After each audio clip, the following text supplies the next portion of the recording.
Okay, so I had a good question from Hal Unlimited on YouTube on my Panasonic GH5 image stabilization test. And he says, congratulations on getting your new GH5. How balanced or unbalanced does the GH5 feel with the Canon lenses attached to it? Does it feel awkward or front heavy, or is it very easy to get used to and a non-issue? If I get the GH5, I'll be using the Canon L series 1635, 50mm and 70-200 from the Mark IV. He wants to know if it's uncomfortable. Then obviously it will make him think twice about exchanging the 5D Mark IV for it. Now I'm in a bit of a similar position. I've got the Canon 5D Mark II, Canon 5D Mark IV. I've got the GH4 and the GH5. And I think they're all great cameras. And I do use all my Canon glass on the GH5.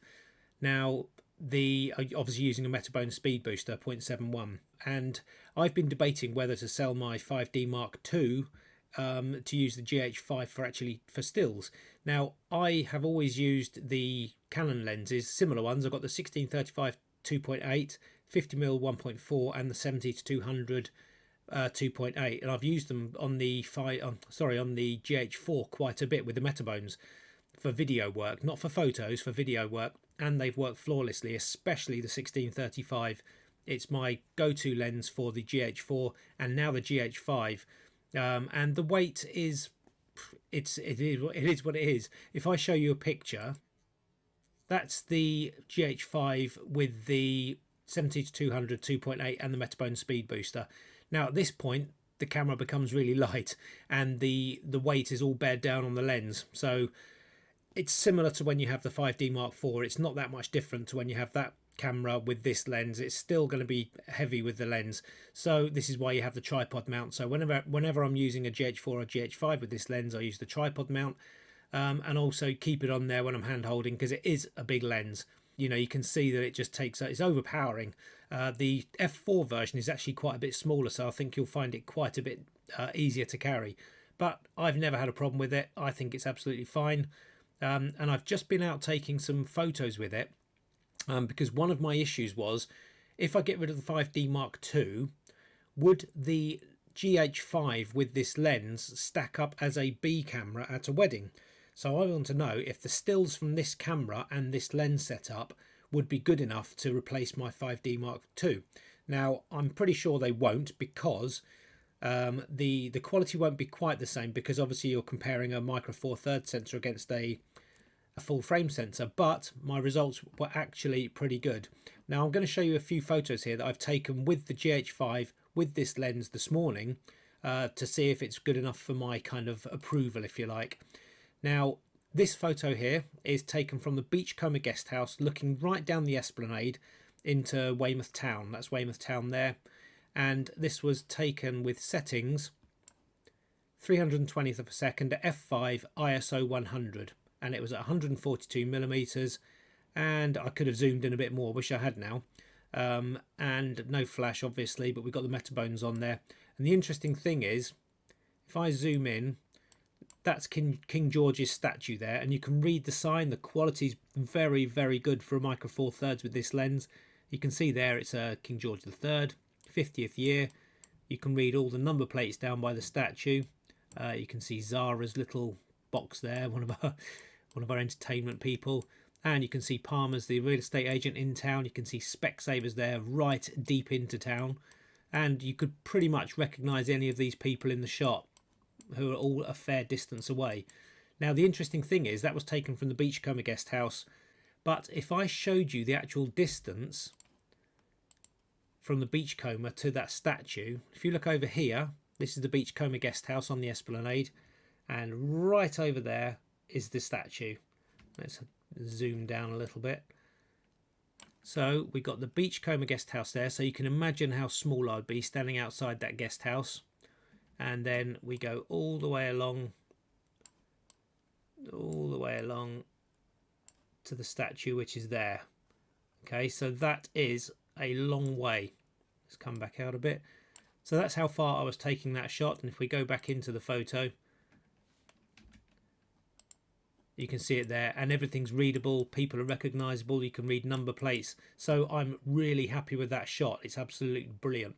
Now if we go to the next shot, This is again looking right over Weymouth Bay from the Beachcomber guest house, and if I zoom in you can see the numbers on the houses: 3, 4, 5, 6, 9, 10.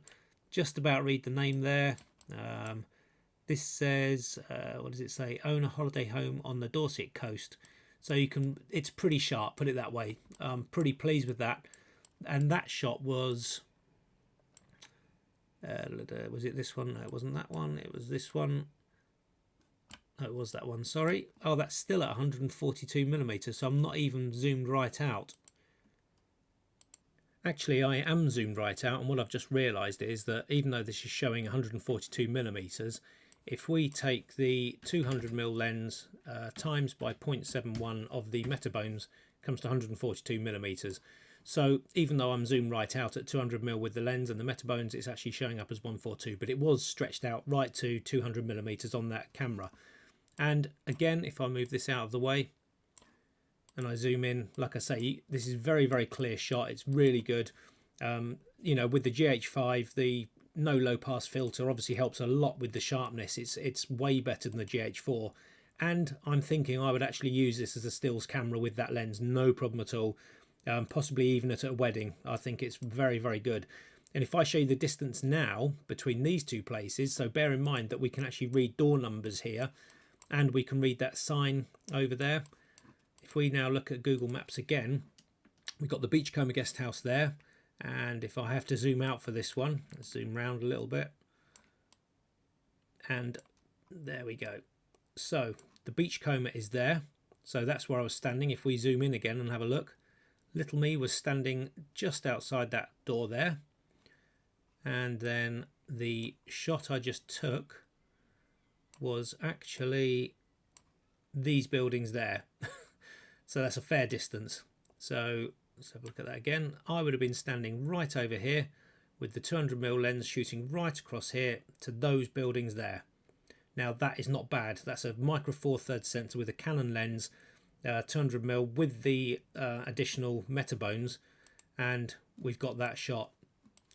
That's pretty impressive, I think. So well done to to the GH5 for that, because that is most certainly usable. It's a great shot, very sharp, and it's a long, long way to shoot. You can see there the distance. May have a bit of haze off the sea and everything as well. So yeah, that's not bad at all. Let's go back to the photo. So let's have a look at a couple more photos. This is again, I'll bring the settings over actually. So this shot was 320th at f4.5, 100 ISO, focused on the car. That's very sharp. Good bokeh, whatever you want to call it. He's pretty sharp. He must have just walked in at the same distance. And we got a good kind of blur at the background at 4.5. That's not a bad shot at all. And that's at 320th at f8, 100 ISO. Very sharp indeed. I have worked on these, by the way, as I would any photo, to get the best out of it, to show you what's achievable. And yep, that looks pretty sharp, again with good fall off, good blur, and that's at f8. So obviously the closer you focus with a lens, the more background blur you're going to get.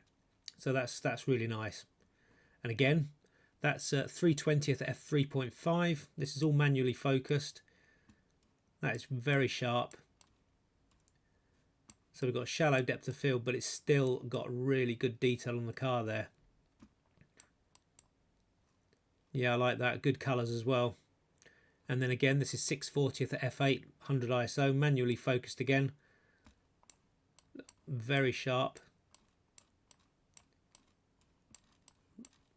I have added a touch of sharpening in this. Like I say, I do that with my photos anyway from the 5D Mark IV.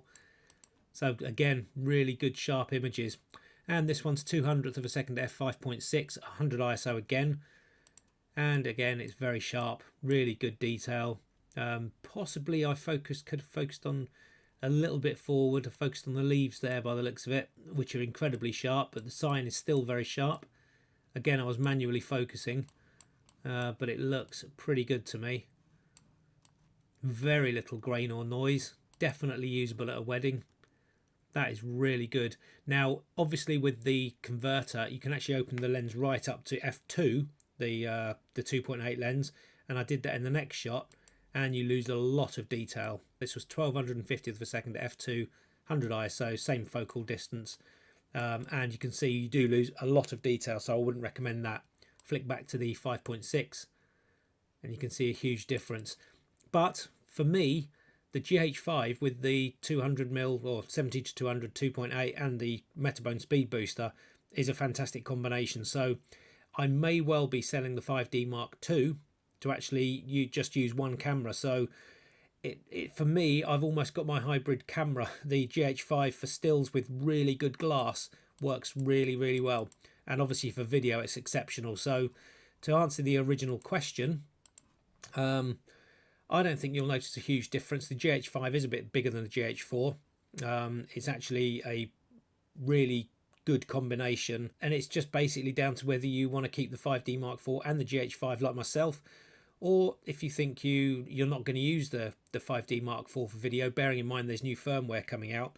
It's a bit of a tough choice, but it's only one you can make. But I hope this has gone some way to helping you kind of make your decision, if you like.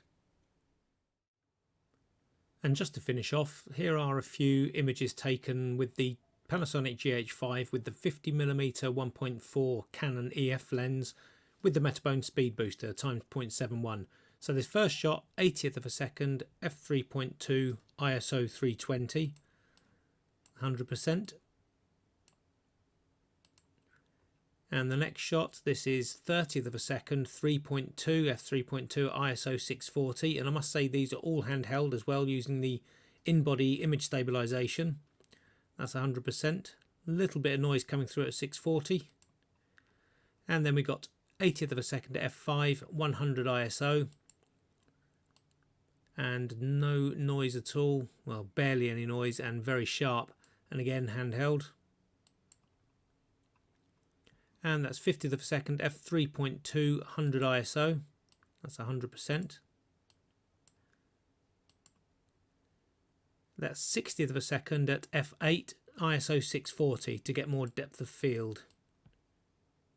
That's 100%. And that's 250th of a second at f8, 100 ISO. That's 100%. That's 320th of a second at f8, 100 ISO. 100%. 320 f8 100 ISO, and that's at 100%. And 1/60th of a second f8 100 ISO, and that's 100%. 80th of a second f5 100 ISO, that's 100%. 100th of a second at f5 100 ISO, that's 100%. 160th of a second at f8 100 ISO, and that's at 100%. 80th of a second f8 100 ISO, that's at 100%. 250th of a second f3.5 ISO 1600, and that's at 100% for that one.